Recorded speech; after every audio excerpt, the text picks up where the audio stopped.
The book of Micah opens with a terrifying vision of Yahweh standing up from his heavenly throne in his courtroom, and then he's coming down to earth. And when he does, the mountains melt and the valleys split open because Yahweh is coming in judgment. In judgment, first against Samaria, the capital of the northern kingdom, for her idolatry. Take a look at this. Hear, all you peoples, for Yahweh is coming out of his place in heaven, and he's coming down. The mountains will melt. And he's coming in judgment against Samaria for all of her carved images and her idols with which she prostitutes herself. And as a result, Yahweh will make Samaria a heap in the open country. And we know, of course, that this took place in the year 722 when Assyria came in and wiped out the northern kingdom. And Micah, our prophet, he's pretty upset about this. He says in verse 8, "For this, the destruction of Samaria, for this I lament. I weep and I wail." But then he gives us the reason why he's making lamentation here in 1:8 through 16. And he does so because the real tragedy is that the wound of Samaria has come to Judah. It has reached the gate of Jerusalem. Samaria's sickness and disease has reached down into Jerusalem. Now, the prophet Ezekiel, about 100 years after Micah, he's going to give this really provocative parable of Samaria and Jerusalem as two sisters. And they're adulterous sisters. And after Samaria's whoredom and adultery, she is going to die. But then her sister, her younger sister Jerusalem, she's going to become even more corrupt than older sister Samaria. And we know, of course, that because of Samaria, the older sister's adultery and disgrace, she was destroyed, and therefore the destruction of Samaria, the wound, is coming to Jerusalem as well. Now, Micah, the prophet, is going to stretch his poetic skill set to describe that destruction of Jerusalem here in these verses. And he's going to do so by depicting a series of cities, of 11 cities, here they are, some of them, which are on the warpath of Assyria, right? Assyria is marching towards Jerusalem, and they're going to go through all of these cities in order to get to Jerusalem. We're told that Assyria destroyed 46 of them in Judah. Well, our buddy Micah is going to list about 11 of them, and with each of them, he's going to utilize some kind of wordplay with the name of the city. Take a look at this. So here are these cities here in Micah chapter 1, beginning with Gath. And I have a little chart which highlights some of the word plays that he uses. So he starts off in verse 10 by saying, "Tell it not in Gath, weep not at all." Now, the name Gath, or the city Gath, it sounds like the Hebrew word for tell. So tell it not in the city of Tel. In other words, don't let Assyria boast of the destruction that is coming. Be silent. Don't give them that pleasure. In Bethla Afra, roll in the dust. Roll yourselves in the dust. And this city, it means house of dust. House of dust. The house of dust is going to roll in the dust. The inhabitants of Shafir are going to pass by in nakedness and shame. And Shafir means beauty. So it was this beautiful, think of it like a beautiful woman, but now she's going to be disgraced. Just total reversal. And then the inhabitants of Zanan, they're not going to come out of the city to defend it, but rather they're going to cower inside of the city. And Za'an sounds like to exit or to go out, to go forth. In Beth Ezel, which is the house of taking away, well, it shall be taken away from its standing place as a fortress city. And then the inhabitants of Maroth, they wait anxiously for good.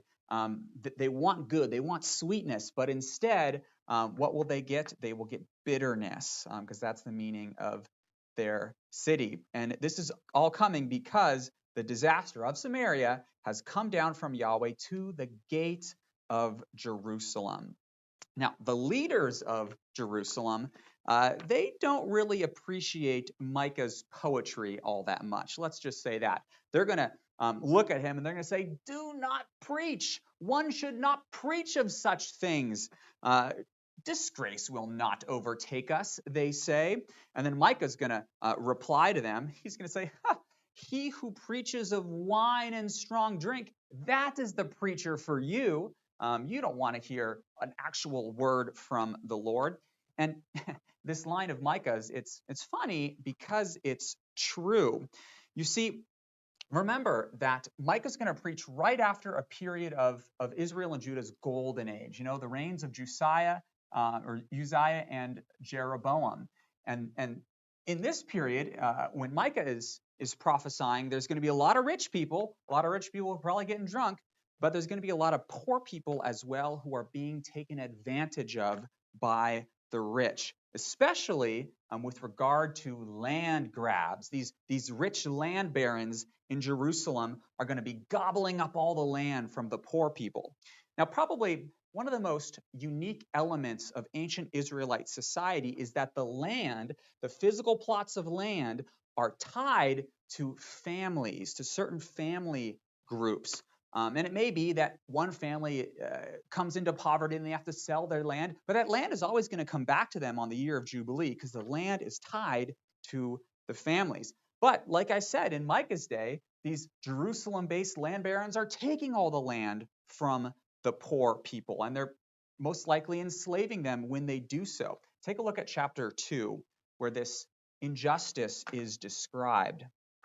Micah chapter 2. These people who devise wickedness. And what is their wickedness? They are coveting people's fields and they're taking them, their houses, and they're taking them away. They oppress a man and they do so for his house and for his inheritance.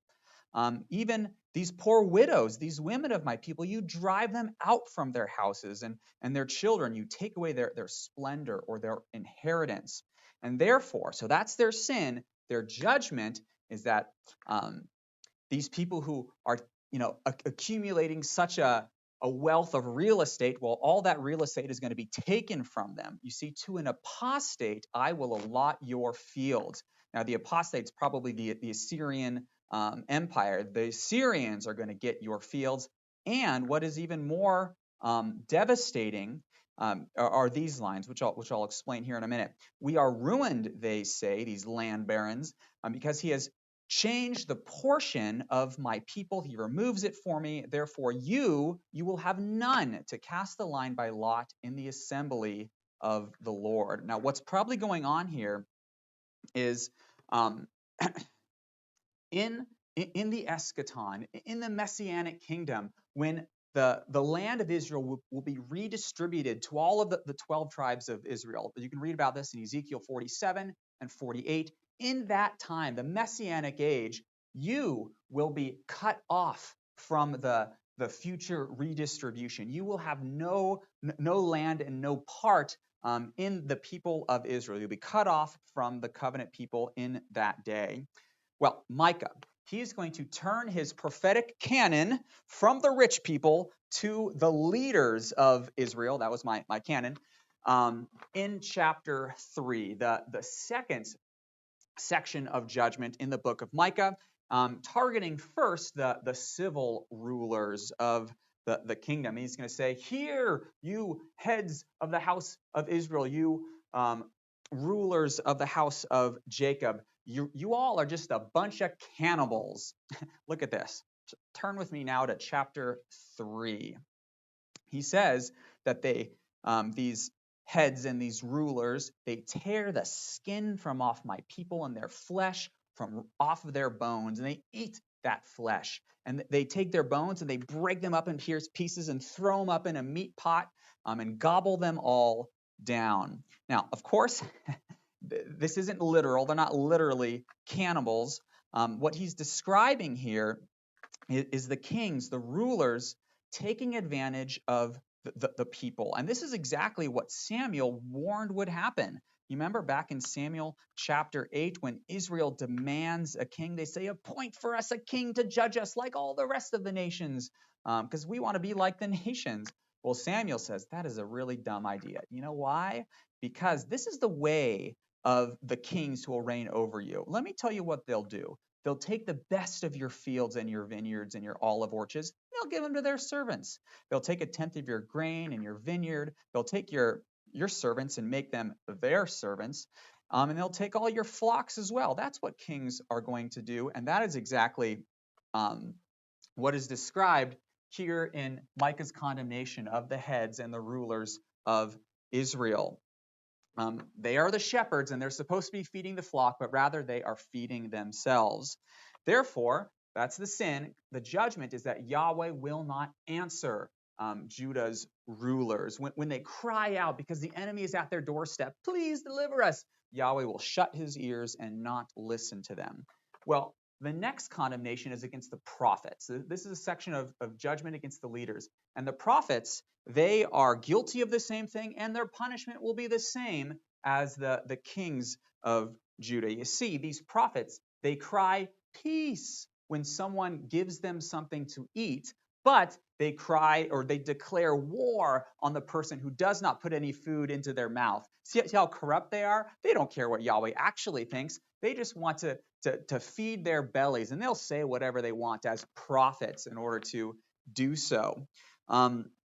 Therefore, the God's response is going to be the same. He's not going to answer the prophets anymore. They will never again receive a word from the Lord. They will experience no more visions. God will not answer them. Finally, Micah is going to broaden his critique against all leaders here in chapter 3, verses 9 to 12. And he's just going to say, you know what? You guys, you are just in it for the money. Look at this. Return with me to Micah chapter 3, down to verse 9. You see their heads? They give judgment, but they do so for a bribe. It's priests. They teach, this is what Yahweh says in the Torah, but they do so for a price. Prophets practice divination for money. And therefore, thanks to you guys, O leaders of Judah, because of you, Zion, this is terrible judgment. Zion will be plowed as a field. It will be leveled. Jerusalem will become a heap of ruins, a heap, and the mountain of the house of the Lord will become a wooded height. This, of course, is the exact same judgment now against Zion that was produced against or pronounced against Samaria here in chapter 1.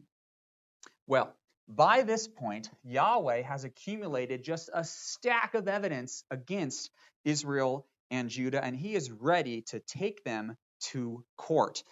And that's what he does here in chapter 6. We have a divine covenant lawsuit in which he begins by saying, "Hear, O house of Israel, the indictment of Yahweh against you."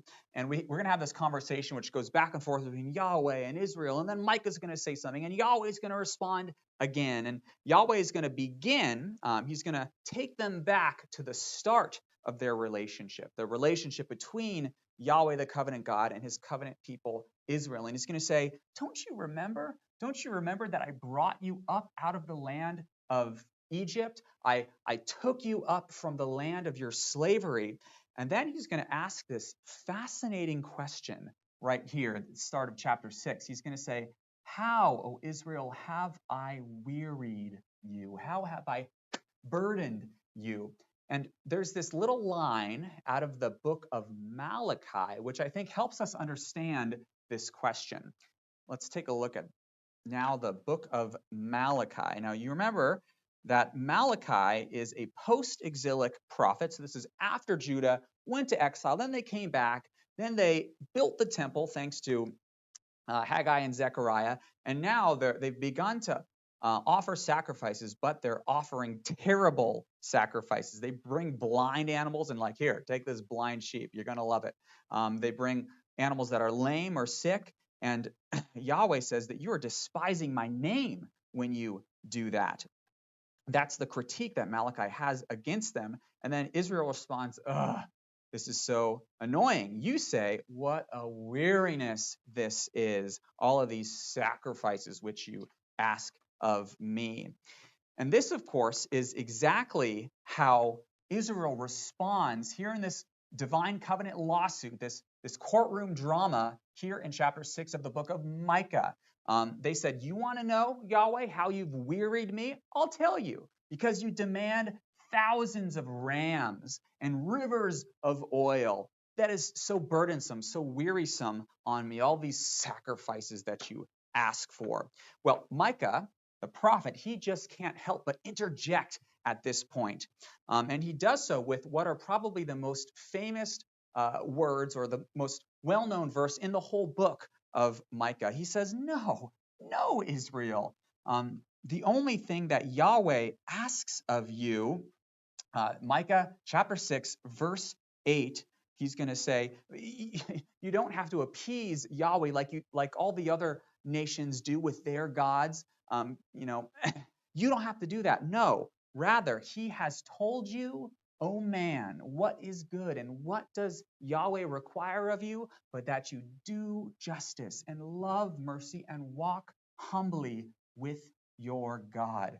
But Israel has refused to do that. And now Yahweh's going to speak again. And because of your rejection, your detestation of justice, the covenant curses are coming against you. And that's how this section is going to conclude in chapter 6. And again, now for the second time after this courtroom drama, Micah is going to lament. He's going to cry out again. And he's going to say here in chapter 7, woe is me.